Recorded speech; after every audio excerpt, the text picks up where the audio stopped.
ចាសម្រាប់សក្តិនេះគឺនេះខ្ញុំបានលាងសម្អាតរួចអស់ហើយចាបន្ទាប់មកទៀតបងប្អូនដាក់ចូលនៅក្នុងចានដែកមួយមកឬក៏ក្នុងកធុនក៏បានដែរចាបន្ទាប់មកយើងប្រឡាក់ទឹកត្រីនៅកន្លែងគល់សក្តិហ្នឹងឲ្យវាចូលជាតិណាបងប្អូនចា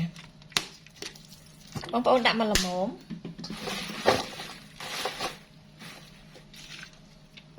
សម្រាប់សក្តិនេះគឺ1គីឡូចាចាបន្ទាប់មកទៀតយើងទុកមកកន្លែងសិនចាបន្តមកទៀតនេះខ្ញុំហាន់ម្ទេសម្លែសម្រាប់ម្ទេសម្លែនេះគឺនេះខ្ញុំដាក់ចំនួន4ផ្លែបងប្អូនចាបន្តមកយើងដាក់ចូលក្នុងម៉ាស៊ីនក្លុកចានេះខ្ទឹមបារាំងនេះនេះខ្ញុំដាក់2ផ្លែតូចល្មមបងប្អូន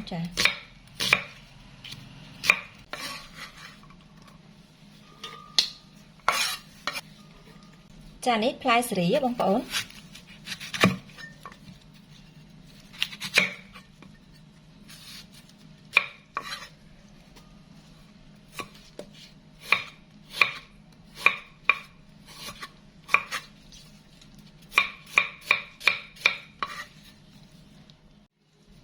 ចានេះខ្ទឹមសជ្រៀងបងប្អូនចាបន្តមកទៀតនេះខ្ញុំដាក់ទឹកម្ទេសការ៉េនេះចាមកស្ភាបាយបងប្អូនចាបើសិនជាមានដាក់បើអត់មានមិនដាក់ក៏បានដែរណាបងប្អូនច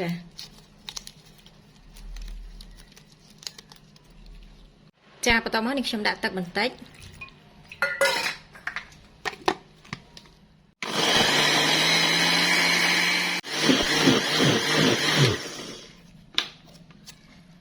ចាបងប្អូនចាក់ចូលចានដែកមួយមក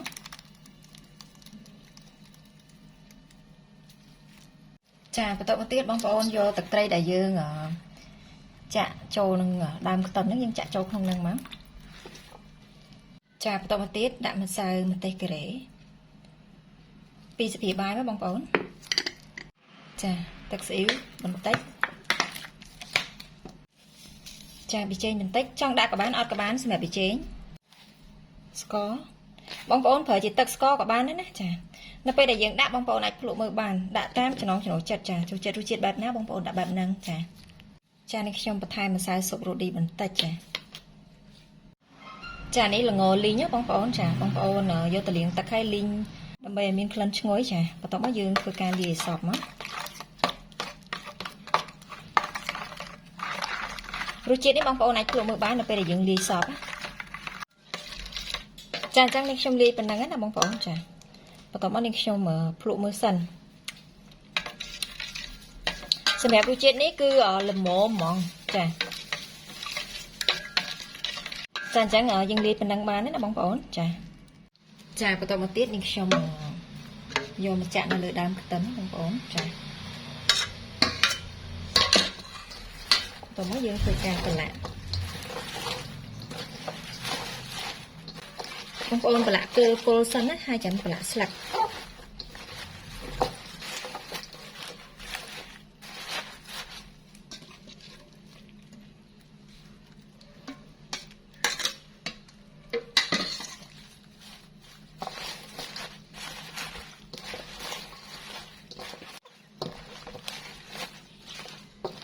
ចាអញ្ចឹងនេះខ្ញុំប្រឡាក់ប៉ុណ្ណឹងណាបងប្អូនចាបន្ទាប់មកយើងដាក់ចូលក្នុងប្រអប់សម្រាប់ប្រអប់បងប្អូនប្រើប្រអប់អីក៏បានដែរចា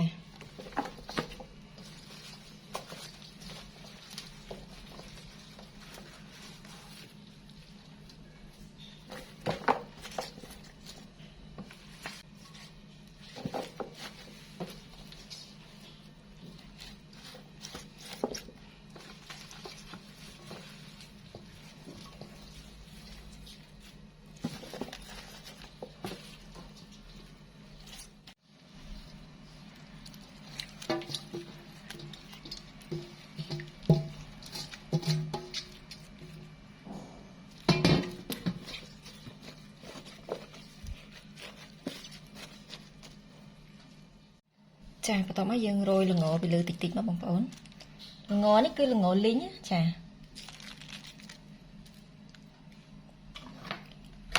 រួចរាល់ហើយយើងបិទគម្របមកនេះខ្ញុំធ្វើពីល្ងាចបងប្អូនអញ្ចឹងប្រហែលជាព្រឹកគឺយើងអាចយកមកញ៉ាំបានណា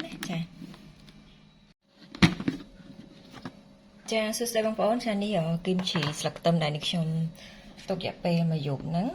បងប្អូនទុកនៅខាងក្រៅរយៈពេល1យប់ចាំយកដាក់ទូទឹកកកចានេះបងប្អូនអូយនិយាយពីក្លិនវិញគឺឈ្ងុយហ្មងណាចាញ៉ាំជាមួយសាច់អាំងមីអីហ្នឹងបងប្អូនចាតំណងមែនតើចានេះដោយសារព្រឹកពេកឯងបងប្អូនចាបើសិនជារៀងថ្ងៃអីនេះខ្ញុំធ្វើមីញ៉ាំណាចាអញ្ចឹងសម្រាប់វីដេអូគឺមានតែប៉ុណ្្នឹងទេចាអរគុណជំរាបលាបាយបាយ